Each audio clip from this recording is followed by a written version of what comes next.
Op het parkeerplak van SC Kootstertille ben weertjetemoarn 13.000 jonge biemen verspreid onder zo'n 90 boeren en landschapsbeheerders uit Oemjouwen. Ja, het is een mooie actie. Die hebben we opzet als landschapsbeheer met de Milieufederatie in Friesland. En we nemen dat biem voor elke nien. Dus elke nien kan meedoen. En het had als doel om meer biem in Friesland te planten op plekken waar het is. Plekken die van nature en van oorsprong iepen binnen. Daar, daar wordt alleen de hierbeplanting meenam. En sluitend plekken, dus dat wordt steeds op een zoongroen. Daar zit meer kavelgreensbeplanting, elzensingels en houtwallen. En daar is de planting van bedoeld. En wat is het doel van die beplanting? Waarom moet dat? Sowieso voor de biodiversiteit.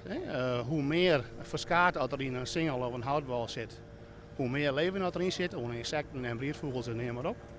Maar het is ook goed voor het verslissen van CO2. Het zijn biemen die hier van oorsprong thuis hebben en het zijn ook biemen die het opkweekt binnen uit ziet wat hier uit de streek bij komt. De elzensingel zei het al, er zit voornamelijk zwarte els in, maar een biemenging van een aantal struiksoorten. En de dikswallen zit voornamelijk simmeriek op. Er binnen een stuk of 89 mensen uit het gebied die dus biem onvregen hebben. Er komen bundeltjes onvregen worden, bundeltjes voor een dikswal of bundeltjes voor een elsensingel of losse elsen of losse ierken.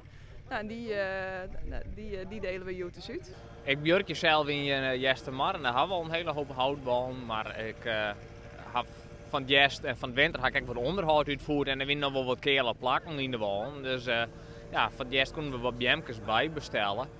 Dus die zal ik samen met een plantje op de kele plakken in mijn houtballen en elzensingels die ik heb.